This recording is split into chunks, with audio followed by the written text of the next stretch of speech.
God bless you today. I mean it. I mean, may He bless you top to toes, inside and out. May He bless your thinking. May He bless your loving. May He bless your sleeping. May He lift you up. May He give you strength. You know He is watching over you, right? He's leading you. This is the promise, or one of the many promises found in the 23rd Psalm, that He leads us. He leads us beside the still waters. Boy, we could use some still waters. Now, maybe your world is not as full of, not so full of white water rapids as many of us feel. If so, you may not need this message. Just let us know how to pray for you, and God bless you. But if you could stay around for about 5 minutes and think with me about this promise that comes from the 23rd Psalm, verses 2 and 3, He leads me. He leads me beside the still waters. These days feel more like a canoe trip over the Niagara than they do a picnic next to some calm waters. Yet this passage invites us to trust our shepherd's ability to lead us to a tranquil place where He can make us lie down in green pastures.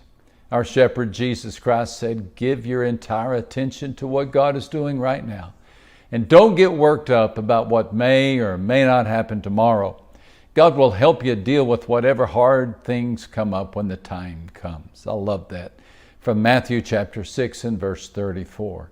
I think that last phrase is worthy of your highlighter. When the time comes. I don't know what I'll do if my loved one doesn't get better. You know what? You will when the time comes. How will I face it when the unemployment check stops coming? Well, you'll know when the time comes. The key is this: meet today's problems with today's strengths. Don't start tackling tomorrow's problems until tomorrow. You don't have tomorrow's strength yet. You just have enough for today. More than 80 years ago, a great Canadian man of medicine, Sir William Osler, delivered a speech to the students of Yale University entitled A Way of Life. In the message, he related an event which occurred while he was aboard an ocean liner. He describes the day that he was visiting with the ship's captain when all of a sudden a piercing alarm sounded, followed by this strange grinding and crashing sounds of gears below the deck.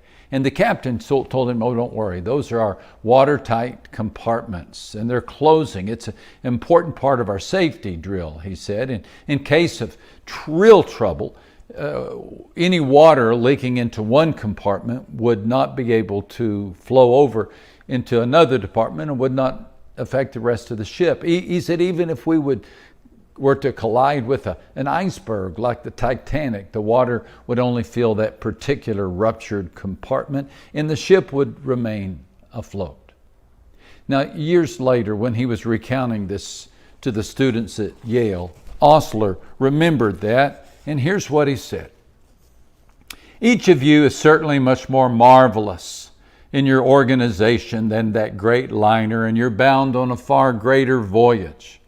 What I urge is that you learn to master your life by living each day in a day-tight compartment, and this will certainly ensure your safety throughout your entire journey of life. Touch a button and here, at every level of your life, the iron door shutting out the past, the dead yesterdays. Touch another and shut off with a metal curtain the future, the unborn tomorrows. Then you're safe for today. Think not about the amount that needs to be accomplished, the difficulties to overcome, but set earnestly at the task, the little task near your elbow, letting that be sufficient for the day. For surely our plain duty is not to see what lies dimly at a distance, but to do what lies clearly at hand. Now, Jesus made the same point in far fewer words. He just said, don't worry about tomorrow, because tomorrow will have its own worries. Each day has enough trouble of its own. Matthew 6 and verse 34. I close with this question. Why let tomorrow's problems rob tonight's rest? Can you prevent the pandemic by staying awake? Will you postpone a calamity by meditating on it? Of course not. The most spiritual thing you and I can do is give our concerns to God and go to sleep. God is leading us. He's leading us. And He's got some still waters waiting for you. Just leave tomorrow's problems until tomorrow.